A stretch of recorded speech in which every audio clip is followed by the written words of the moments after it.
KKMD 478화 미 항공 전문지 에비에이션 위크 번역. 결함투성이라더니 비행 테스트에서 우수한 성능을 보여준 KF-21 보람에 보고 있나 땡땡땡. 오늘 소개할 해외 외신은 미국의 항공 전문지 에비에이션 윅이 지난 10월 4일 게재한 기사입니다. South Korean KF-21 fighter performs well in flight test. 비행 테스트에서 뛰어난 성능을 보여준 대한민국 KF-21 전투기라는 제목의 기사로 KF-21 시제기가 초도 비행에 성공한 이후 지금까지 실시해왔던 테스트 비행을 통해 컴퓨터 시뮬레이션 상으로만 짐작할 수 있었던 KF-21의 설계상 요구 성능이 실제로 발현되고 있음을 확인했다는 내용을 담고 있습니다.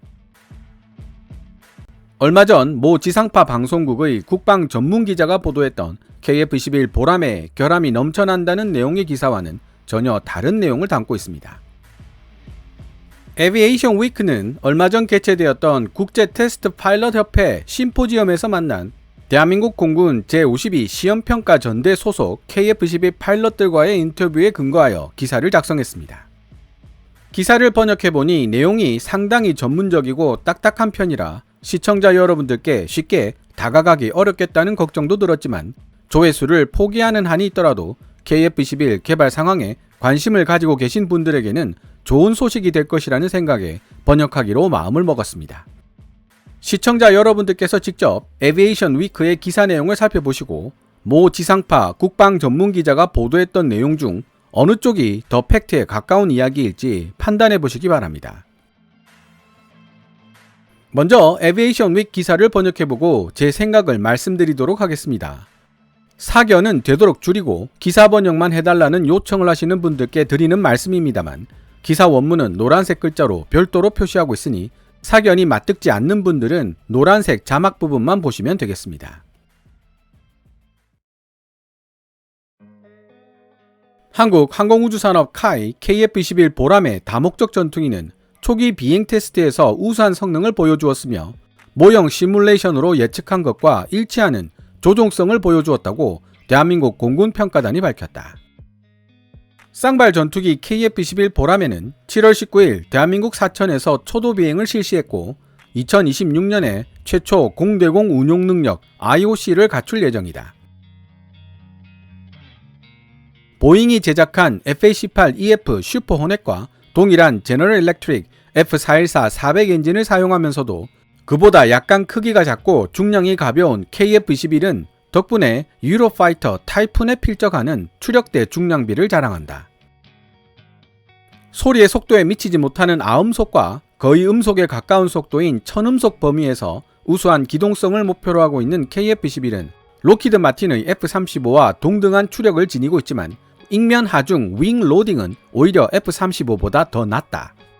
따라서 비행 제어 플라이 컨트롤 시스템과 이와 관련된 조종 안정성 증강 Stability and Control Augmentation 시스템이 제대로 작동하는지 여부를 살피는 것은 KF-21 블락1 테스트 및 평가, 이하 T&E 프로그램 초반부에 있어 중요한 핵심 영역을 차지한다. 2026년 초까지 이어지는 KF-21 보람의 테스트 및 평가 과정은 주요 두 단계로 나뉘어 진행되는데 그중 첫 번째 단계는 다시 운용 테스트 및 평가, 이하 OT&E와 개발 테스트 및 평가, 이하 DT&E라는 두 개의 트랙으로 나뉘어 거의 병렬적으로 진행된다. 최초의 개발 테스트 및 평가 DT&E 단계는 초도 비행 1년 전인 2021년 3월에 시작되었고 2023년 8월에 종료될 예정이며 역시 2021년 6월에 시작된 운용 테스트 및 평가 OT&E 단계는 27개월 동안 진행된 뒤 개발 테스트 및 평가가 끝나는 2023년 8월에 동시에 마무리될 예정이다.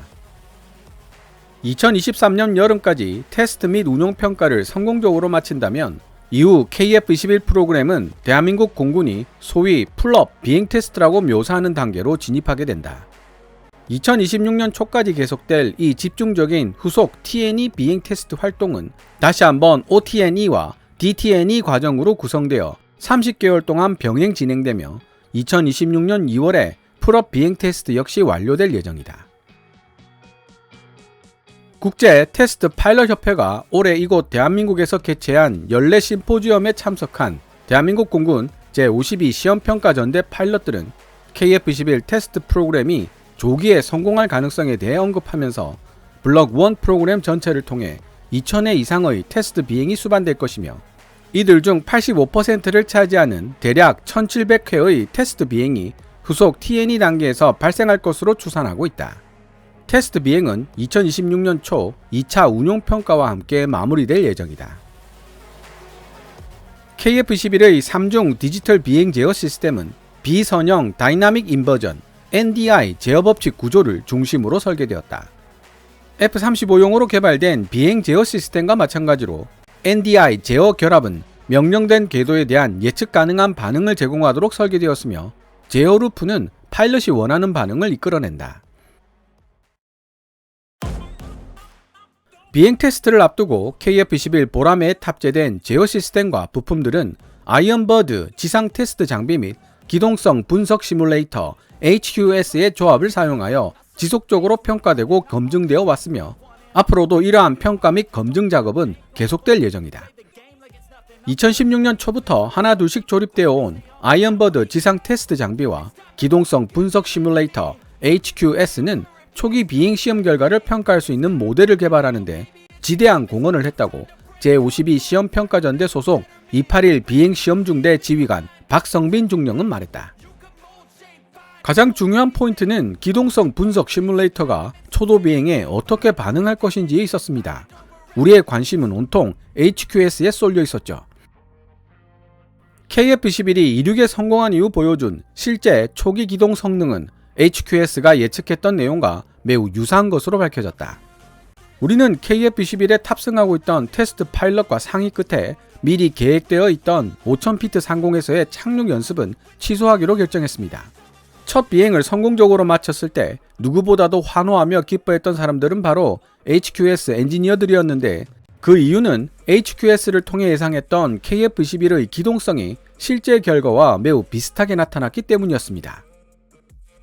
동체 아래쪽에 위치한 반매립형 무장창에 MBDA 미티어 공대공 미사일 4발을 장착한 채 초도 비행을 시도한 이유를 묻는 질문에 박성빈 중령은 처음 우리가 세웠던 계획은 무장을 탑재하지 않은 순항 형태 구성으로 테스트 비행에 임하는 것이었지만 한정된 예산과 빡빡한 일정에 시달리고 있던 대한민국 공군에게 있어 시간 전략은 매우 중요한 요소였다고 답했다.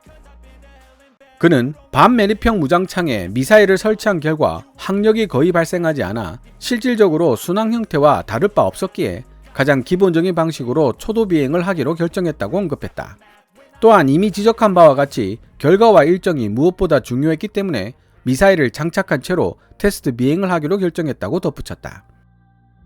KF-21 보라매의 초기 버전인 블락1 비행 테스트는 기본 비행 제어 모드뿐만 아니라 한계 비행 성능을 확장하는 데 계속 주안점을 두게 될 것으로 보이며 공대공 전투 시 필요한 업 앤 어웨이 모드와 착륙을 위한 강행 접근 모드 그리고 공중 급유 모드 등이 여기에 포함된다. 또한 비행 제어 모드에는 저속 경고 및 바듬각 제한 기능과 함께 한계 비행 성능 보호 기능 등이 통합되어 있다.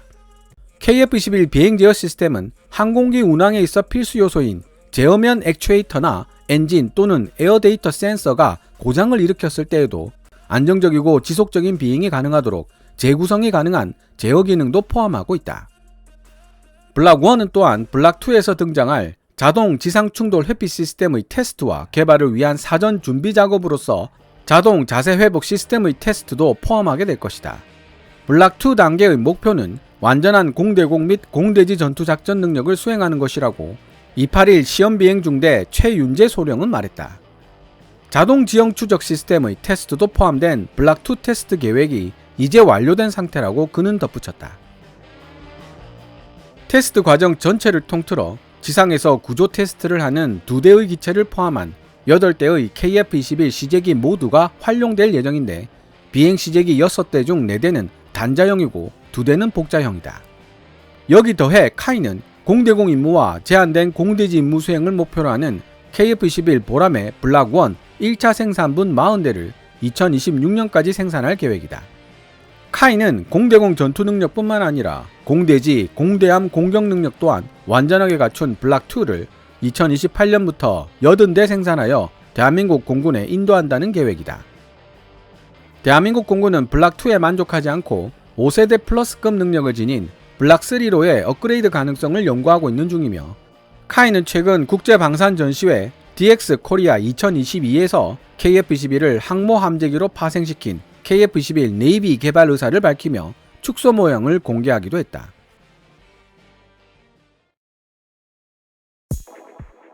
지금까지 미국의 항공 전문지 에비에이션 위크가 지난 10월 4일 게재한 기사를 번역해 보았습니다. 인도계 매체 유라시안 타임즈는 2022년 9월 26일 다소 자극적인 제목의 기사를 게재하며 대한민국 KF-21을 평가한 적이 있습니다. Irony or what? After dumping aircraft carriers, South Korea plans to develop a naval version of KF-21 fighters. 항모를 포기해놓고 KF-21을 함재기로 개발하겠다는 대한민국? 코미디가 따로 없네? 라는 제목의 이 기사를 반쯤 번역하다 말았는데요. 인도의 국민적 자긍심 테자스가 세계 전투기 시장에서 연일 카이 FA-50에 밀리고 있으니 저 정도 자극적인 제목은 충분히 이해가 가는 면이 있습니다. 어쨌든 이렇게 최근 대한민국 전투기에 대해 심사가 좋지 않은 유라시안 타임즈이지만 KF-21의 예상 성능에 대해서는 상당히 흥미로운 언급을 하고 있습니다. F-16의 최신 사양인 F-16B보다 훨씬 더 뛰어난 성능을 갖출 가능성이 높다고 칭찬을 한 것이죠. 4.5세대 동급 전투기들 중에서 최고의 성능을 지니고 있다고 거침없이 서술하고 있습니다. 5세대 전투기 F-35가 날아다니는 시대에 F-16B보다 뛰어난 성능이 무엇 그리 대단한 것이냐고 타박할 분들도 있을지 모르겠습니다. 하지만 최근 제가 번역했던 많은 외신들에서도 알 수 있듯이 세계 많은 나라들이 F-16의 최신 버전인 F-16 블락 70-72, 소위 F-16V를 구매하기 위해 줄을 서고 있는 상황입니다. 우크라이나 전쟁 덕분에 F-16V의 수요는 폭발적으로 늘어났지만 공급은 절대적으로 딸리고 있는 상황이죠. 80대 이상의 F-16CD를 F-16V로 업그레이드하고 싶어하는 그리스의 경우 10년을 기다려도 원하는 물건을 받을 수 있을지 장담하기 어려운 상황이며, 폴란드는 결국 F-16V를 무작정 기다리는 대신 성능은 떨어지지만 가성비가 우수한 카이 FA-50을 선택하기도 했습니다. 우크라이나 전쟁이 남긴 교훈 중 하나는 2차 세계대전 이후 사람들의 뇌리에서 잊혀져 가고 있던 재래식 무기의 중요성을 다시 한번 일깨워 주었다는 것입니다. 물론 하이마스 같은 하이테크 무기 체계들이 전황을 일시에 바꿀 만한 위력을 지니고 있다는 사실은 부인할 수 없습니다. 하지만 일진일퇴를 거듭하며 밀고 밀리는 장기전이 되면 천문학적인 조달 및 운용 비용, 그리고 정비상의 어려움 때문에 소수에 불과할 수밖에 없는 하이테크 무기 체계들은 그 효용성이 떨어질 수밖에 없으며 정말 중요한 대목에만 사용해야 하는 무기 체계가 됩니다. F-16 같은 전투기들은 F-35에 비한다면 모든 면에서 생존성이 떨어질 수밖에 없지만 모든 나라가 F-35를 운용할 수 있는 것은 아닙니다. 천문학적인 운용 유지비를 감당할 수 있는 경제력과 미국의 일선 동맹국 자리를 차지할 수 있는 외교력도 갖추고 있어야 하죠. 사실상 러시아나 중국 정도를 상대할 것이 아니라면 대부분의 경우 F-16으로도 충분히 제공권 경쟁이 가능합니다.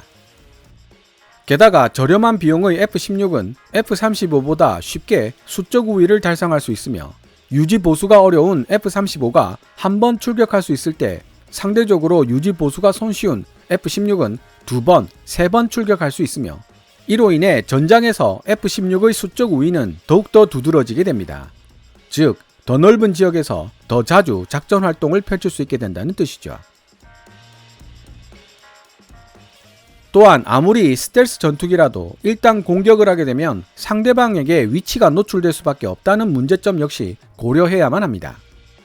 미 공군이 F-15EX를 F-35와 함께 운용해야 그 효용성이 극대화된다는 주장을 하는 것은 이런 문제의식에서부터 출발한 것입니다.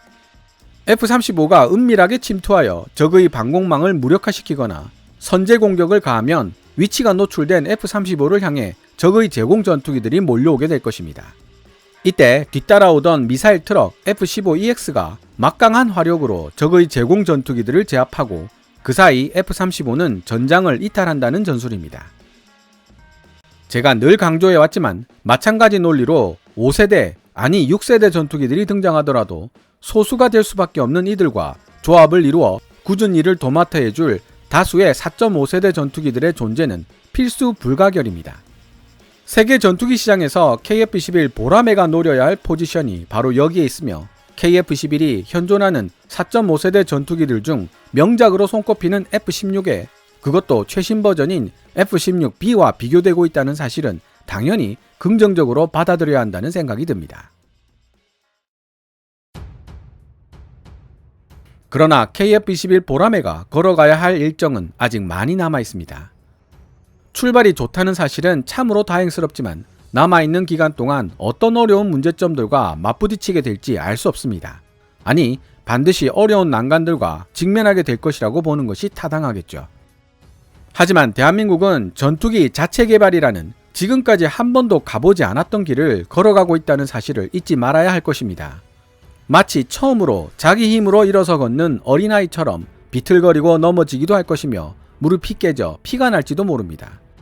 필요한 지적은 해야 되겠지만 그런 아이에게 넌 왜 처음부터 똑바로 걷지 못하느냐고 신랄하게 야단칠 부모는 아마 없지 않을까요? 오늘 KKMD에서 준비한 내용은 여기까지입니다. 방송되었던 내용들은 KKMD 공식 블로그에서도 만나보실 수 있으니 구글 검색창에서 KKMD를 검색해 보시기 바랍니다. KKMD는 여러분들께서 챙겨봐 주시는 광고 수익으로 운영되고 있으며 후원 멤버로 가입해 주시면 영상 제작 지원과 더불어 업로드된 영상을 더 일찍 만나보실 수 있습니다. 지금까지 시청해 주셔서 감사합니다. Kevin's Military 채널 KKMD